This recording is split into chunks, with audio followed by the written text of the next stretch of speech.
Boa noite a todos. Vamos agora acalmar o nosso coração, a nossa mente e, primeiramente, agradecer. Agradecer por este momento, por este encontro entre irmãos espíritas, uma reunião do movimento espírita, em nossa casa, o Centro Espírita Allan Kardec. Mestre Jesus, nosso irmão maior, amigos espirituais aqui presentes, que possamos, nesta noite tão especial, olharmos, sentirmos o nosso movimento espírita e rogarmos aos amigos aqui presentes que as palavras que hoje vamos ouvir sejam aquelas apropriadas à nossa reflexão, ao nosso aprendizado. Permaneça conosco, Mestre, agora e sempre.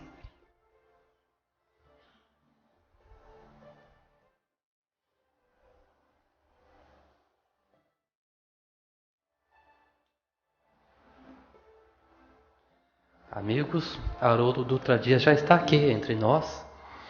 Todos sabem, ele é juiz de direito do Tribunal de Justiça do Estado de Minas Gerais e expositor espírita no Brasil e no exterior. Conhecedor da língua hebraica, formado pela União Israelita de Belo Horizonte e também do grego clássico pela Universidade Federal de Minas Gerais. Foi o responsável pela tradução do Novo Testamento a partir do grego, publicado pela Federação Espírita Brasileira. Certamente um livro de cabeceira para todos nós. Autor de diversos livros, dentre eles Parábolas de Jesus e Celeiros de Redenção, além de inúmeros DVDs. Já dissemos, mas é importante ressaltar, que ao final do salão, à direita, temos livros e DVDs do Haroldo para quem quiser comprá-los. E ao final, ele poderá autografá-los. Bem, com vocês, Haroldo Dutra Dias.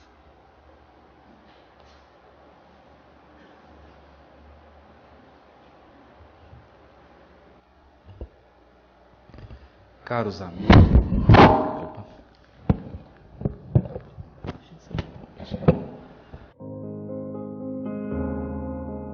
São Paulo, a cidade de Campinas, tenho uma profunda admiração pelo movimento espírita do estado de São Paulo, pela dedicação, pela forma corajosa e ativa com que os trabalhadores desse estado conduzem o movimento espírita. Por isso quero agradecer a Cristina e agradecendo ela, agradeço à USE e ao Movimento Federativo do Estado de São Paulo. E quero fazer aqui uma homenagem singela, mas de coração, a Terezinha de Oliveira. E me sinto até emocionado de estar na casa dela, no Centro Espírita Allan Kardec. Esse grupo que contou por muitos anos com a sua presença íntegra, com a sua visão honesta, sincera do Espiritismo, que formou tantos corações.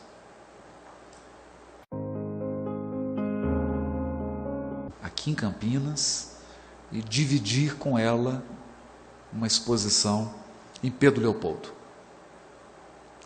Tenho certeza que se ela não estiver presente é porque tem um compromisso mais importante. E estando ela presente, receba o meu carinho, o meu abraço de gratidão, de reverência a essa grande espírita brasileira que foi Terezinha de Oliveira. Nessa noite nós gostaríamos de convidar os corações que nos ouvem a uma reflexão sobre a vida íntima de cada um de nós. Uma reflexão guiada por uma obra gigantesca. Embora pequena no seu volume, essa obra é extensa no seu conteúdo. Falamos do livro Pensamento e Vida, psicografado por Francisco Cândido Xavier, ditado pelo Espírito Emmanuel. Mas o próprio benfeitor adverte, já no prefácio da obra, que trata-se de uma cartilha para os reencarnantes. Uma cartilha oral, com dedicação, mas com o objetivo de ser breve e ir direto ao ponto, abordando aqueles temas que são estratégicos para alguém que pretende tirar o máximo proveito da sua existência corporal, da sua experiência reencarnatória. No prefácio dessa obra, Emmanuel nos diz: nosso pensamento cria a vida que procuramos. Nosso pensamento cria a vida que procuramos através do reflexo. Um dia, no curso dos milênios, com a sabedoria infinita e com o infinito amor que constituem o pensamento e a vida de nosso Pai.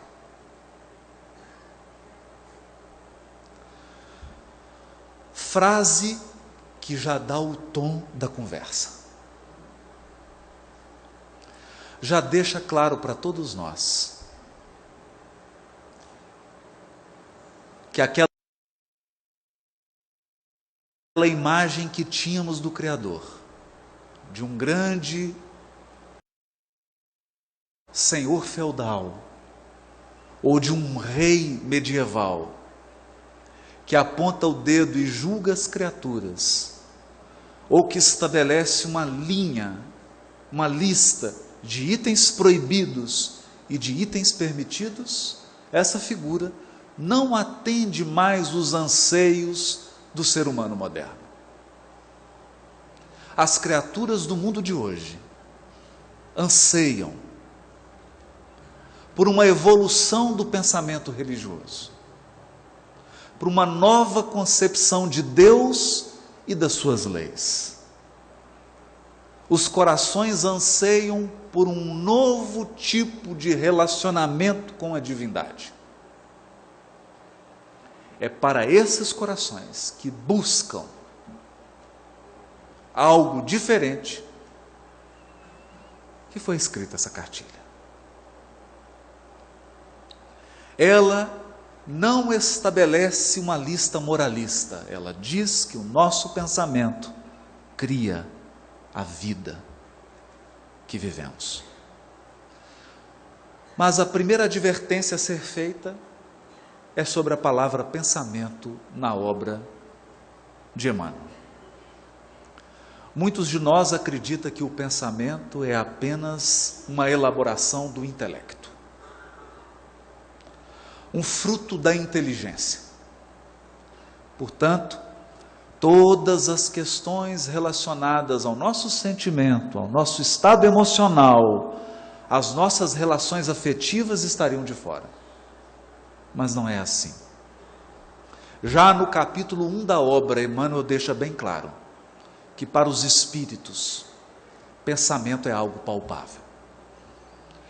Pensamento é uma espécie de fluido, uma matéria mesma, que flui do espírito, como a água flui de uma cachoeira. E o pensamento é composto de todas as nossas ideias de todos os nossos conceitos, de todas as nossas crenças, portanto, de tudo aquilo que está relacionado à nossa inteligência, ao nosso intelecto, mas também de todas as nossas emoções. Aliás, são os sentimentos e as emoções, sobretudo os sentimentos e emoções que nós sequer temos consciência deles, que dão cor e vida aos nossos pensamentos. O pensamento é um tipo de energia magnética ou gravitacional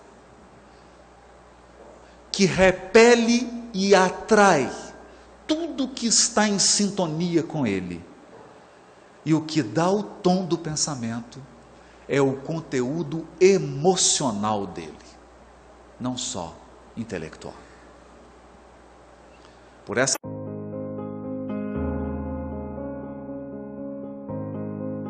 ideias, a proposta é mais profunda. Por essa razão, o Espírito Verdade, no Evangelho segundo o Espiritismo, capítulo 6, o Cristo Consolador, advertiu: espíritas, amai-vos, eis o primeiro mandamento. Instruí-vos, eis o segundo. Na verdade, amando e instruindo, estamos aperfeiçoando o nosso pensamento. E são nas questões emocionais que estão os maiores desafios do desenvolvimento e do crescimento do espírito. A evolução, no fundo, é um processo de identificação. Identificação. Nós sempre escolhemos padrões. Padrões intelectuais e padrões emocionais. E esses padrões vão compor o nosso pensamento, que é um fluido vivo. E essa emanação do Espírito vai conformar o seu destino. Essa é talvez a questão mais reveladora dessa obra. E para que nós não fiquemos apenas num nível filosófico, gostaríamos de dar alguns exemplos.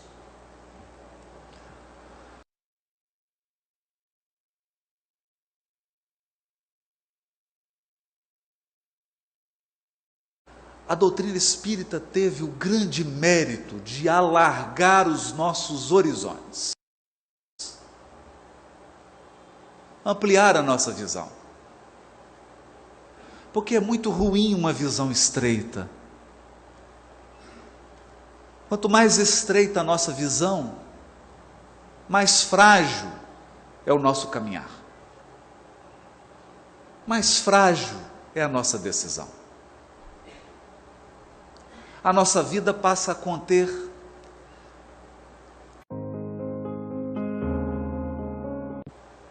que não se sustentam dependendo do tipo de experiência vivida pelo Espírito. O que isso significa? Que evolução é um convite permanente ao aprimoramento. Portanto, veio o Espiritismo e nos disse: você é um espírito imortal. Isso é muito relevante. Muito relevante. Porque o mundo inteiro grita. Milhões e milhões e milhões de pessoas em todas as latitudes e em todas as longitudes do planeta são educadas para acreditarem que vão morrer. Nascem e vão morrer. E diariamente se despedem do mundo, das mais suntuosas metrópoles aos mais acanhados interiores, vilarejos, vilas, criaturas que chegam ao mundo espiritual desavisadas, como se fossem cegos tateando nas sombras, porque viveram acreditando que morreriam e, portanto, fizeram escolhas provisórias. Porque se você acredita que vai morrer, as suas escolhas são limitadas. A sua visão não é de longo alcance. Você vive de forma acanhada. Você vive com medo, inseguro, com um sentimento de fatalismo, tomado por uma tristeza inconveniente que insiste em apossar do seu coração, mesmo nos momentos mais felizes. Você vive temeroso. E esse temor não é tanto maldade. Já diria o Cristo ao apóstolo Levi: Levi, entenderás um dia que os homens são mais frágeis que perversos. Essa crença de que vão morrer fazem as criaturas fecharem em si mesmas e serem tomadas de um sentimento de conservação. Elas precisam acumular, precisam se fechar, não se abrem. Elas se entrincheiram como se fosse uma guerra, com medo. E no auge desse fenômeno do materialismo no mundo, nós temos hoje algumas síndromes.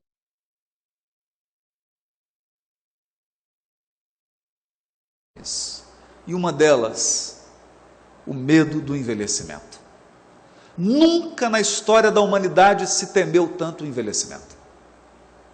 As pessoas ficam apavoradas. Não lidam bem com isso. Porque acreditam que vão morrer. Então nós acreditamos que pelo simples fato do Espiritismo ter gritado ao mundo: ninguém morre, ele já prestou à humanidade o maior serviço que poderia ter prestado.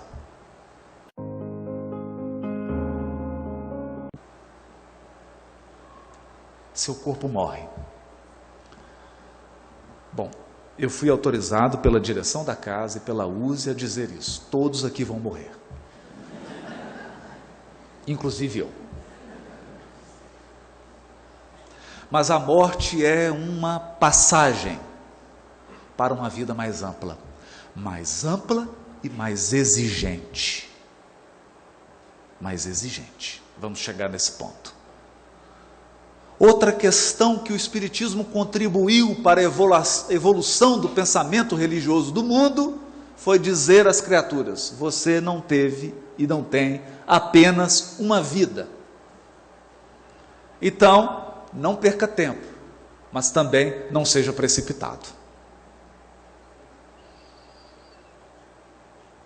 Muitas vezes nós confrontaremos situações e corações que nos trarão problemas que não podem ser resolvidos em uma única vida. É quase uma pretensão louca querer que alguns corações se transformem nessa vida, porque eles vão precisar de muitas. E alguns problemas que nós vamos viver não podem ser resolvidos nessa existência.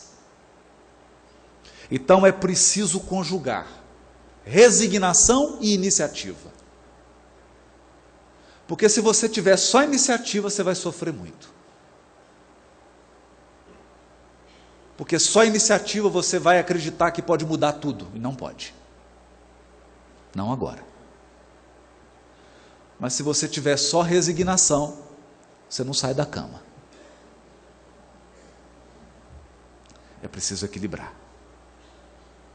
Essa visão da pluralidade das muitas vidas do Espírito é consoladora, mas ela também é desafiadora. Desafiadora. E o que ela nos desafia? Ela nos desafia se nós estivermos dispostos a ir além da superfície. O que é difícil. Muitos repetem num jargão: esse problema que eu tenho é um problema de karma.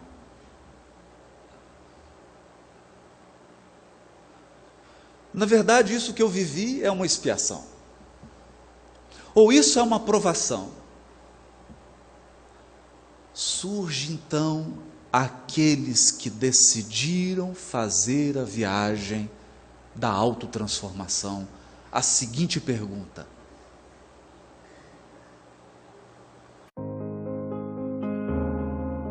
por quê? Então eu vou dar um exemplo assim, mais simples, né? Você olha para sua sogra e se pergunta: quando começou esse problema? É uma brincadeira, né? É uma brincadeira. Você olha para um chefe, para alguém da sua relação e fala: quando começou esse problema? Mas se você para na pergunta quando, você terá um aproveitamento desse ensinamento reencarnação muito limitado. Porque você dirá assim: começou há 500 anos atrás. Já é a 10ª vez que ela é minha sogra e a gente está sempre brigando. Começou há 1000 anos atrás.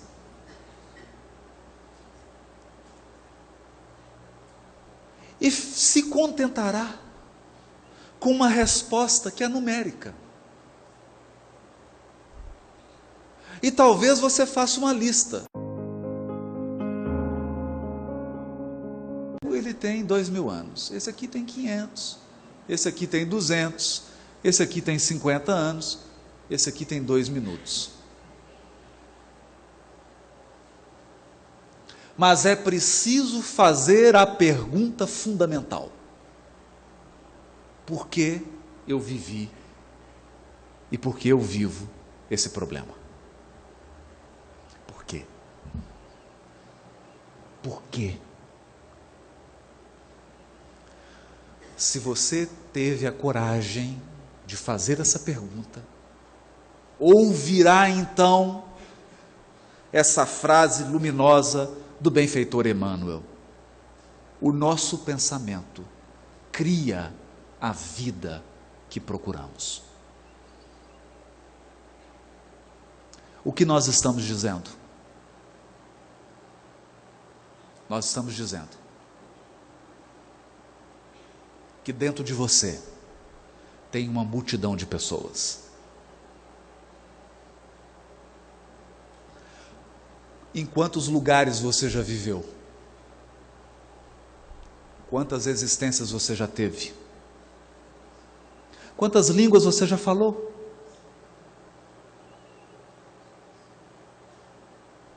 Com quantas pessoas você já se relacionou? Quantas profissões você já exerceu?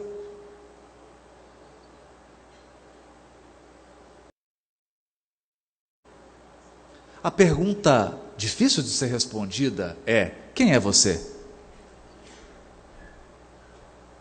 Você é a atual personalidade de hoje?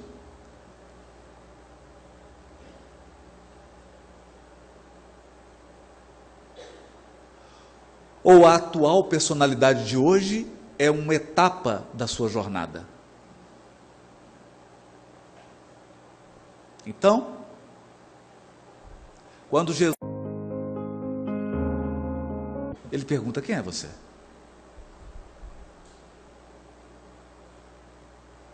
E eles respondem: meu nome é Legião, porque somos muitos. Nós também. Nós somos muitos. Muitas experiências, algumas felizes, algumas mais tristes, algumas memórias, alguns complexos, algumas coisas que você não quer se recordar, outras que você faz questão de reviver. algumas coisas das quais você quer se afastar e foge. Outras para as quais você caminha sem saber, porque quer reviver. Mas em meio a essas múltiplas personalidades, fruto da pluralidade das nossas existências, eis a questão: há alguns padrões. Alguns padrões. Alguns poucos padrões emocionais, afetivos, mentais, que têm determinado as suas escolhas, que têm conformado a sua vida, que têm estabelecido limites, limitações, talvez prisões. Não foram impostas por ninguém. Não é karma, não é expiação, não é provação, é simplesmente o seu pensamento criando a vida que você procura. Procura inconsciente. Parte de você não quer, mas uma parte que você não reconhece quer. Uma parte consciente de você nega, mas uma parte inconsciente pede, clama, grita. E você acaba repetindo padrões. Repetindo padrões. Padrões nos relacionamentos. Padrões nas suas escolhas. Padrões nas suas atitudes. Determinando o seu destino. Então não basta resgatar. Para ilustrar, nada melhor que um caso de Humberto de Campos. Conta-nos Humberto de Campos que havia 2 fazendas. Para prestigiar o meu estado e o estado de São Paulo, eu vou dizer que elas estavam na divisa. Uma em Minas e outra em São Paulo.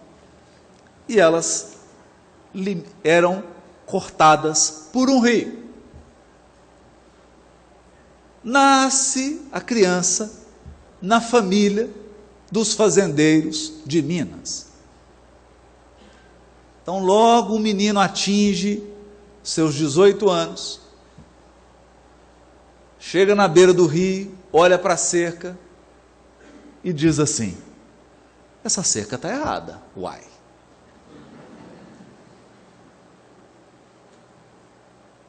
Essa cerca está errada.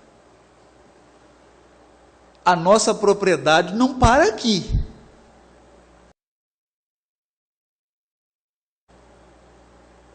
Ela vai para além do rio. E o que faz? Muda a cerca. Briga entre as famílias, tiroteio, ele mata e morre com um tiro. Chega no plano espiritual, e agora? Os espíritos avaliam, reúnem as 2 famílias, vamos resolver esse problema. Quem estava na família de São Paulo, nasce na família de Minas. Quem estava na família de Minas, nasce da família de São Paulo. Nasceu ele do outro lado. Criança inteligente, ativa, chega aos 18 anos, vai para a beira do rio e olha, essa cerca está errada.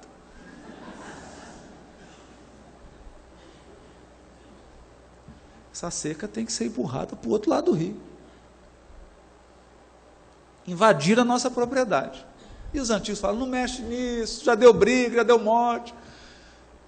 Seu bisavô morreu, era ele mesmo. O que ele faz? Muda a cerca. Tiroteio, briga, mata, morre de novo. Chega no mundo espiritual. E agora? Bom, agora vocês já perderam 200 anos com isso. Vamos voltar tudo para o início. Então, isso é o caso mesmo do Humberto de Campos, não estou inventando não. Se o caso é verdadeiro, eu não sei. Mas ele é verossímil. Eu já vi coisa parecida. Voltam para o mundo espiritual, e agora? 200 anos. Reencarnou, resgatou, mas resolveu? Não. Porque viveram a experiência, mas o pensamento não mudou. Quando nós dizemos pensamento, na linguagem de Emmanuel, os padrões emocionais, afetivos e mentais mudaram. Mudaram.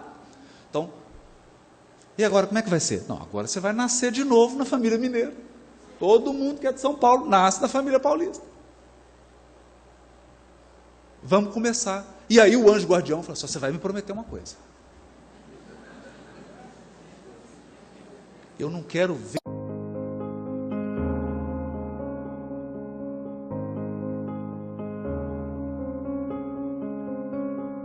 Eu tenho trauma de cerca. Repita comigo. Eu tenho trauma de cerca, eu tenho trauma de cerca. Nasce a criança. Chega aos 18 anos. O que acontece? Voltam os padrões. Porque o nosso pensamento cria a vida que procuramos.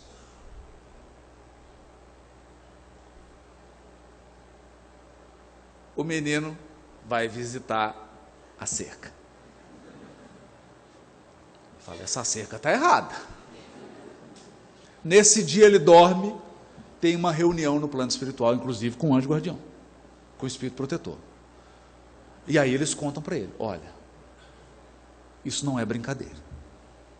Você já matou, já foi morto, 2 encarnações já se foram. Esquece esse assunto, pelo amor de Deus. Mas qual é o padrão? A conduta é fácil, nós identificamos. Ele chega e muda o limite. Mas qual é o padrão emocional? Nós podemos fazer algumas especulações. Será que não se trata de um espírito que não se contenta com o que tem? Você conhece alguém assim? Eu conheço. Vive comigo. Sou eu mesmo. Será que não se trata de alguém que não consegue sentir gratidão pelo que conquistou?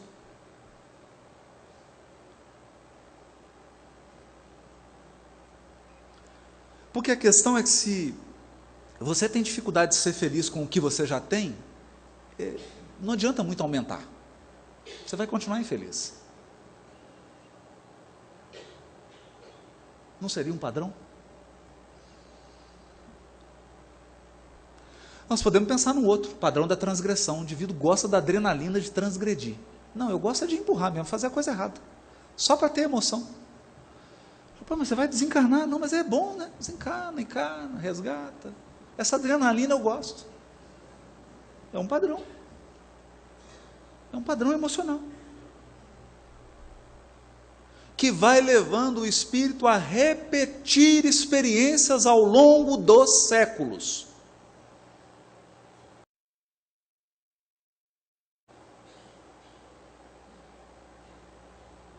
Ao longo dos séculos. Bom, como que se resolveu o caso? Não sabemos. O conto acaba, Humberto de Campos não diz. Deixou suspense, deixou em aberto.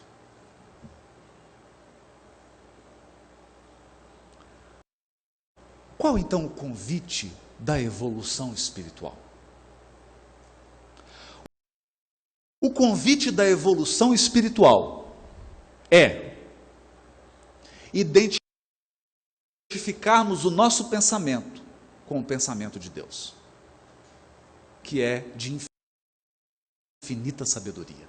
Isso significa que O Criador dirige a criação com infinita sabedoria. Então,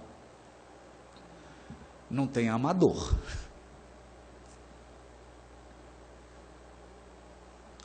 Não tem sorte. Não tem acaso. Deus dirige o cosmos e a nossa vida individual com infinita sabedoria. Infinita sabedoria. A pergunta é: nós temos adotado a sabedoria em nossas escolhas?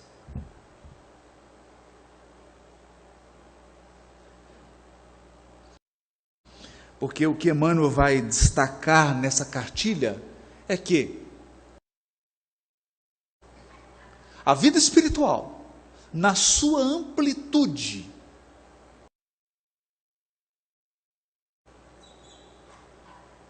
é uma trama de escolhas e consequências.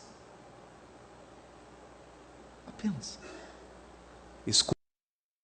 escolhas e consequências. Não erro e punição, não. Escolhas e consequências.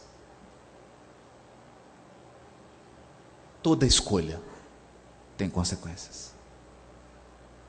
Toda consequência é resultado de escolhas.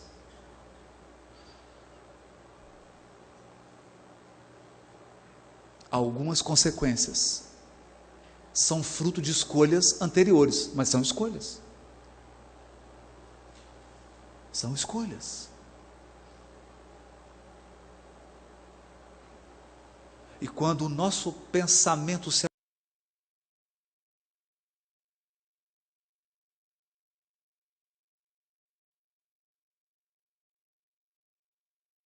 aproxima da sabedoria, a nossa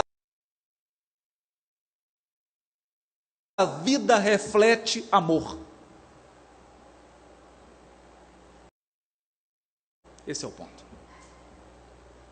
Porque não há escolha mais sábia que o amor. E não há sabedoria maior que a sabedoria do amor.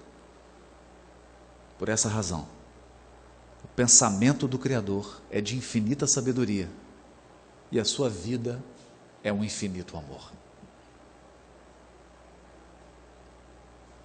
Quando pensamos dessa perspectiva, nós entendemos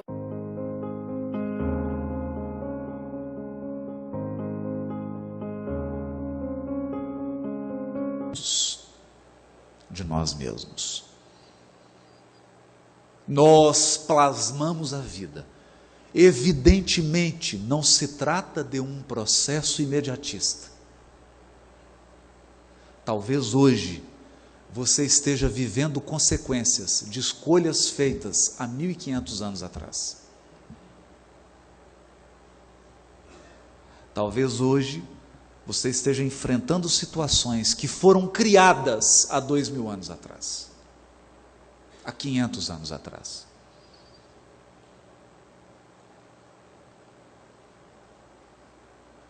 Porque a lei divina é pedagógica. Muitas vezes, então, a lei divina aguarda o nosso amadurecimento espiritual, para que tenhamos condições de enfrentar as situações com êxito, com possibilidade de êxito, embora o fracasso esteja sempre nos rondando, mas com possibilidade de êxito. Caso contrário, o Criador não seria um pedagogo, não seria um educador.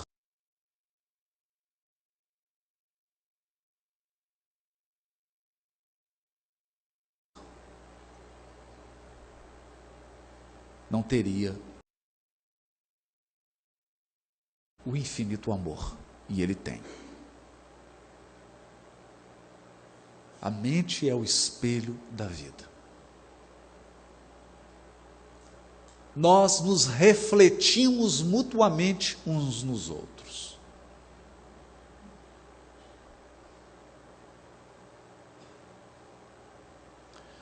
Eu preparava essa reflexão de hoje e fiquei pensando em algo que... um terreno que possui as suas áreas cultivadas e as suas áreas não cultivadas. Então, quando você trava relações, no grupo espírita, na rua, no trabalho, relações afetivas, na família, etc. As suas áreas cultivadas interagem com as áreas cultivadas do outro.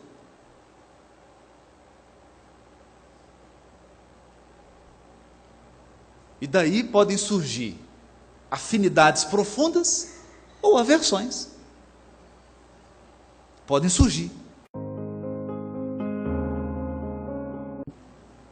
Então, você é mais paciente e o outro é mais ansioso. Você é mais ansioso, o outro é mais paciente.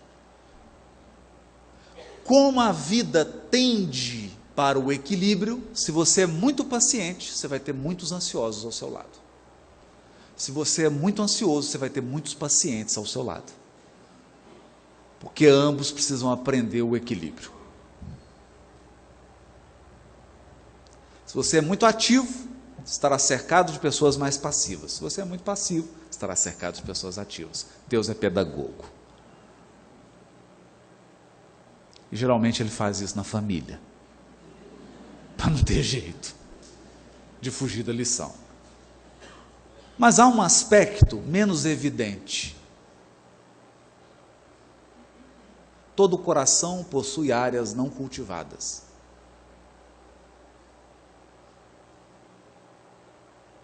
Não cultivadas. Significa que o coração humano é um terreno de possibilidades. E às vezes, o que você está colhendo de alguém não é propriamente o que essa pessoa tem, é o que você plantou.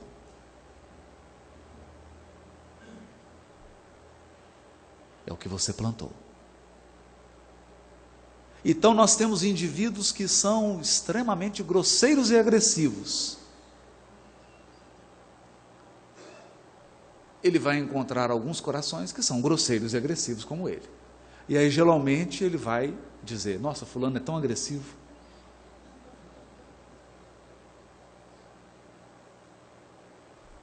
Mas encontrará corações que receberão essa semente e que depois de um tempo de convivência com eles, com essa pessoa, se tornarão agressivos.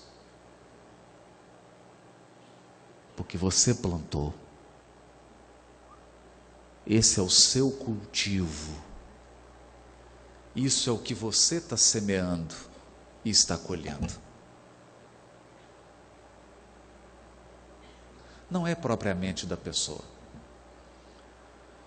Talvez ela nem desenvolvesse esse comportamento, não fosse a sua influência. Isso significa dizer, e Emmanuel vai dizer, que essa pessoa está funcionando para você como um espelho. Ela está te refletindo. Ela apenas está mostrando a você quem você é, no momento.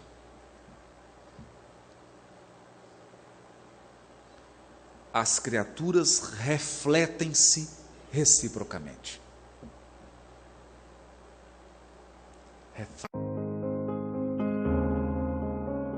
Daí então, prossegue Emmanuel, dizendo que a nossa mente ergue-se na terra para Deus sobre a égide do Cristo, a feição do diamante bruto. ergue-se. Nesse sentido, quando o Espiritismo aponta o Cristo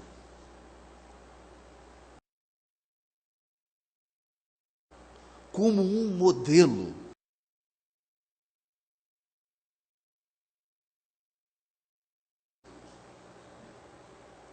ele ultrapassou a concepção tradicional de religiosidade.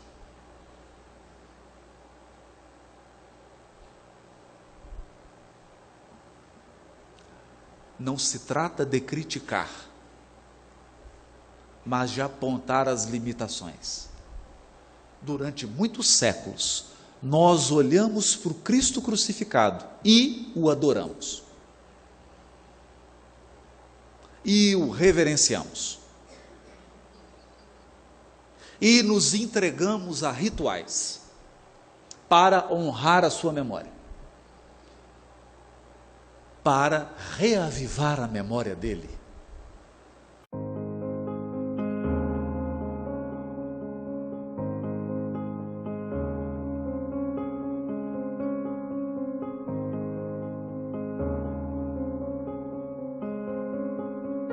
Um convite profundo a cada um de nós.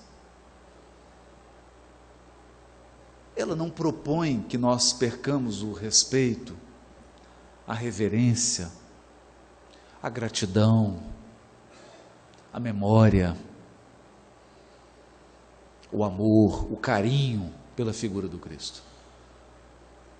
Mas ela nos pede um passo adiante.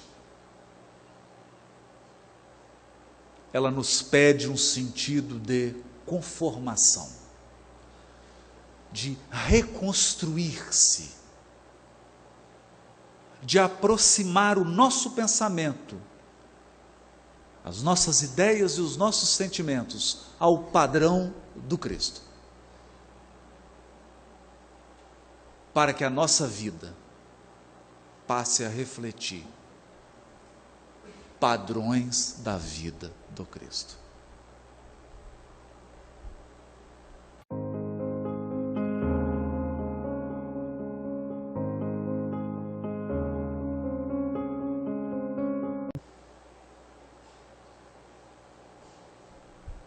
O ódio nos perturba psiquicamente. Ninguém que odeia consegue permanecer saudável, psicologicamente, emocionalmente e fisicamente. O ódio vai provocar distúrbios emocionais, distúrbios psíquicos, depressão, às vezes até suicídio. E seguramente distúrbios físicos, gastrite, problemas nervosos, câncer. Nós não fomos criados para a mágoa e para o ressentimento. A mágoa e o ressentimento é um veneno que nos corrói aos poucos. Todos sabemos disso. A primeira corrosão que a mágoa provoca no seu coração é que ela tira a sua esperança no futuro. Porque você se apega à memória do passado e não consegue mais enxergar as possibilidades do porvir. Você se torna escravo das suas memórias. E você passa a ler o mundo pela experiência negativa que você viveu. A mágoa te escraviza. Nós não fomos feitos para ela. Nós não fomos feitos para a inatividade. Nós fomos criados para o trabalho, para a criatividade, para a bondade, para a ação construtiva.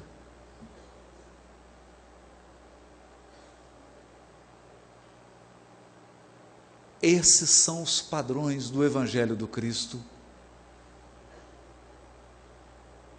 E na medida em que nós nos aproximamos desses padrões, ou melhor, na medida em que incorporamos esses padrões à nossa vida, vamos experimentando a cura. Não se trata de uma cura física. Trata-se de uma cura profunda, de uma mudança de valores, de uma mudança de postura diante da vida espiritual, como um todo, não só da presente vida.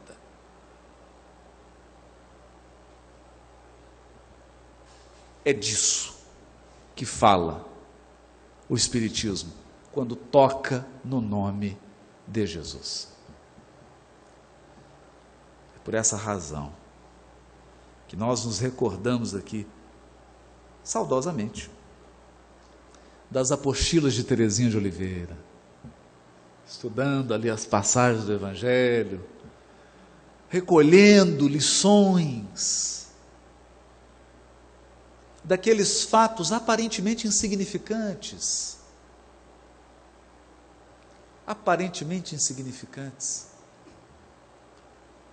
Extraía o conteúdo espiritual para que aquilo se transformasse em experiência prática, numa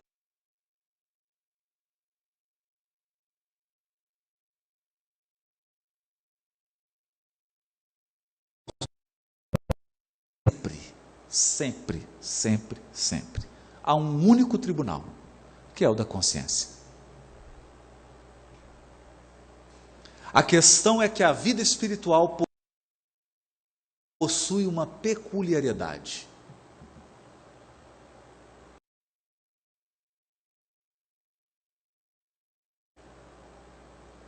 Quando você perde o invólucro carnal,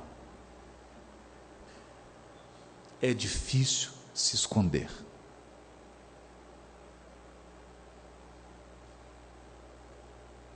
Uma das características do mundo espiritual é que ele te mostra do tamanho que você é, exatamente como você é.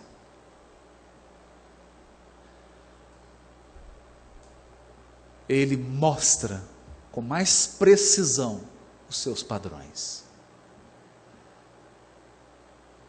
É por isso que nós vamos encontrar um médico famoso na terra, na qualidade de um necessitado no umbral, André Luiz.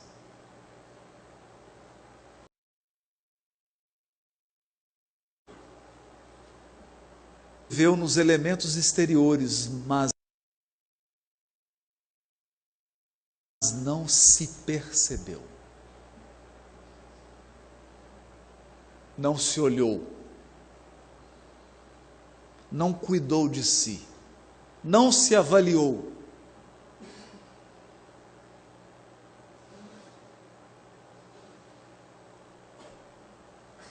O certo é que a obra termina com o capítulo amor. Para dizer que nós estamos todos mergulhados no infinito amor de Deus.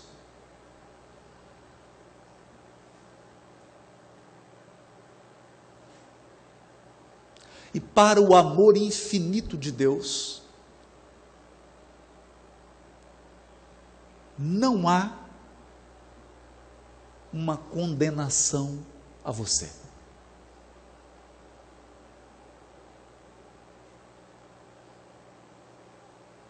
O amor infinito do Criador não te condena.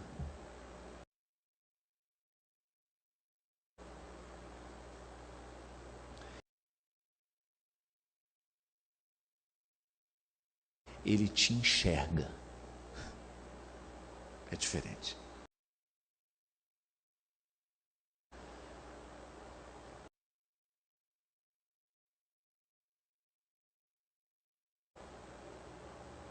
Ele não aponta o dedo, ele te devassa,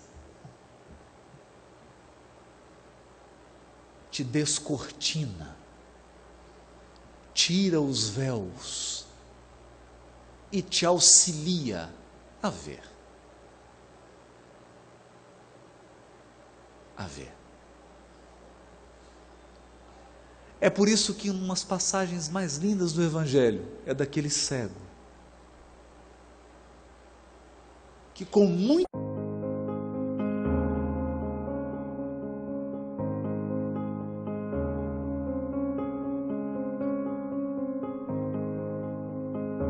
físicos apenas, procuravam o Cristo para serem curados fisicamente. E a maioria regredia. Era curado e voltava a adoecer.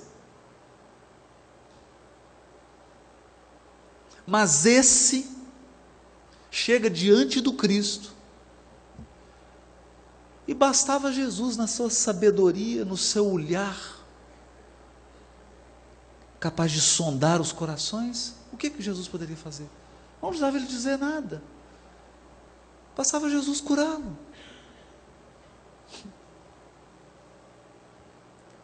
Mas Jesus faz a pergunta decisiva: o que queres que eu faça?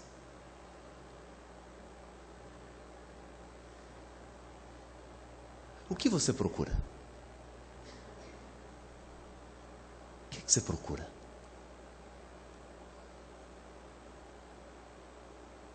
E esse homem dá uma resposta que vai além da sua limitação física. Ele diz assim: Senhor, que eu veja, que eu enxergue. Você não será mais a mesma pessoa depois que enxergar. Se você enxergar,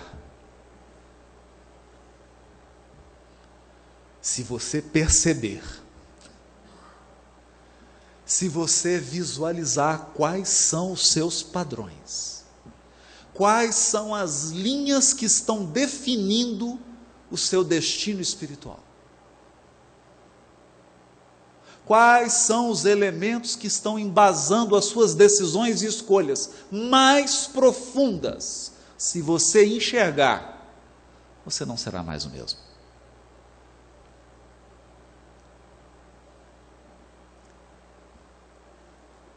Alguns talvez estranhem a proposta do Espiritismo, porque ele não proíbe nada,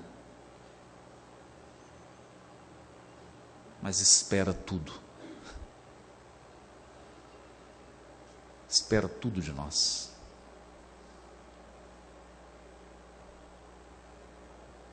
Ele não fará aquilo que só você pode fazer. Ele não vai posso chamar isso de apenas auxiliará para que você veja, enxergue. Enxergue.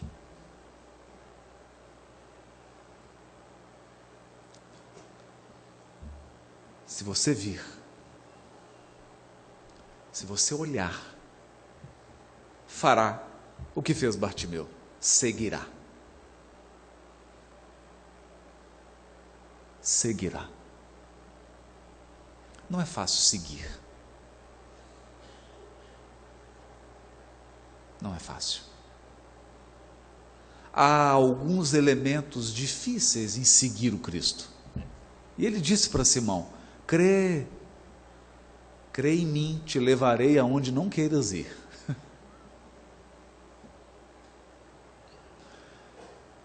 Que nós falamos assim com a boca tão boa, o Cristo é o guia,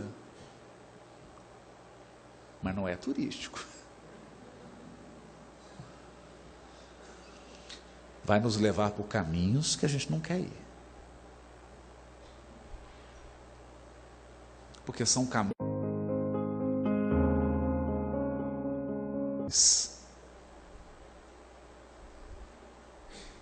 Seguir, então, pede primeiro enxergar,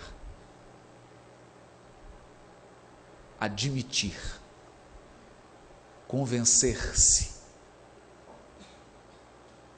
para então conformar-se, no sentido construtivo e criativo. No sentido construtivo e criativo. É por isso que nós adoramos e gostaríamos de encerrar citando essa lição linda de Teresa de Ávila. Teresa de Ávila caminhava nos arredores da região em que ela vivia e sobreveio uma tempestade enorme. Teresa de Ávila foi aquela missionária cristã que trouxe uma proposta tão profunda e que toca na reflexão que estamos fazendo essa noite. Ela escreveu uma obra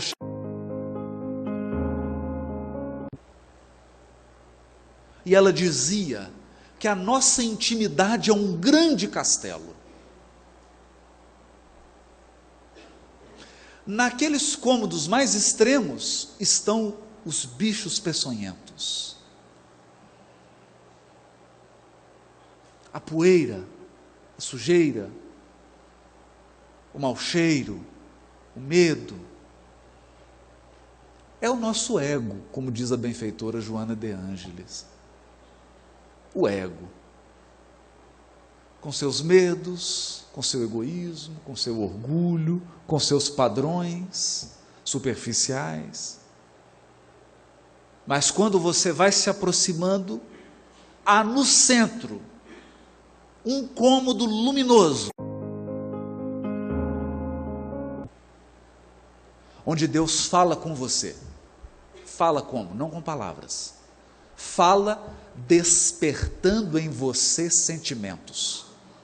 Sentimentos que te dão a certeza de que você está no caminho certo. É assim que Deus comunica. Mas para chegar nesse centro, diz Teresa de Ávila, quanto mais você se concentra, quanto mais você se conhece, quanto mais você olha para dentro de você, na medida em que você se esforça por se conhecer, surge a louca da casa. A louca da casa é uma doida varrida, que mora dentro de você, e que assim que você deseja se conhecer, ela começa a bater panela, gritar, e fazer o maior escândalo. É mais ou menos assim. Começa a reunião, e todos dizem, vamos fazer a prece. Pai de infinita bondade, você está assim, amanhã tem que pagar a conta de luz. Está vencida, é a doida da casa.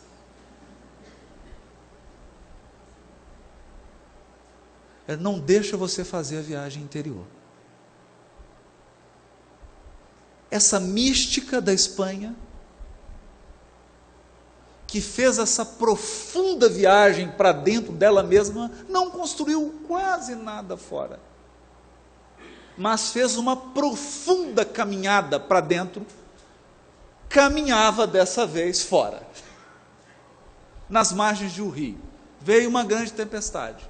Ela escorregou, caiu dentro do rio, estava se afogando. E ela então deu aquele grito com o seu pensamento, Jesus, por favor, me acode.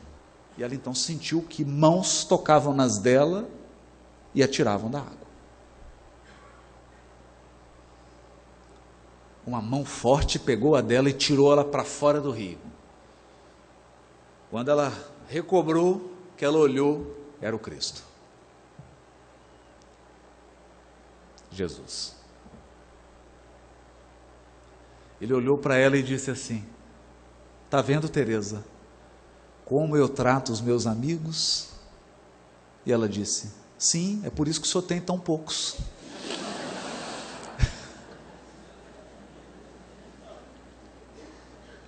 Essa conformação criativa, esse seguir o Cristo com autoridade, grandeza, com largueza, a ponto de encontrá-lo e dizer: mestre, está difícil.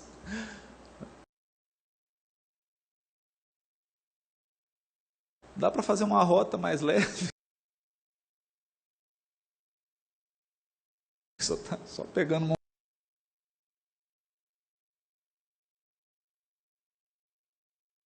montanha.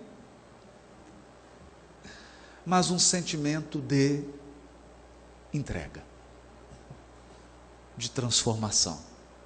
Porque no fim de tudo, ter construído fora lhe traz méritos e intercessões.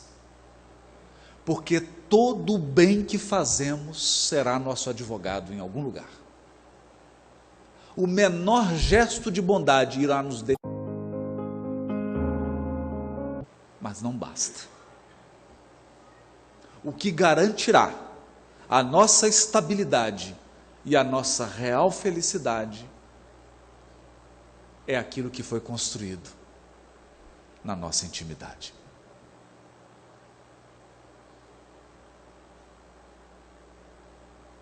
Por isso Cristo repete várias vezes, e ficou gravado no capítulo 6 do Sermão do Monte, Evangelho de Mateus: quando orares, não faça como os fariseus, que oram nas praças, para serem vistos pelos homens.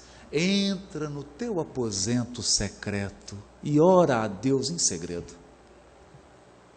E Ele que vem em segredo te recompensará, te retribuirá, vai se relacionar com você. A vida íntima, a vida interior, que jamais pode ser negligenciada. Jesus iniciar sempre antes de iniciar o atendimento ao público, antes da multidão o procurar, nós lemos no Evangelho: e Jesus se retirou a um lugar ermo e orava. E aí a multidão ia até ele. Mas quando a multidão chegava, ele já havia feito o processo de interiorização, de conexão. O nosso pensamento cria a vida que procuramos. Meu desejo é que, mirando e seguindo Cristo, à luz da doutrina espírita, você possa alterar os padrões, redirecionar suas buscas e encontrar uma vida de felicidade, de harmonia e de amor. Paz para todos.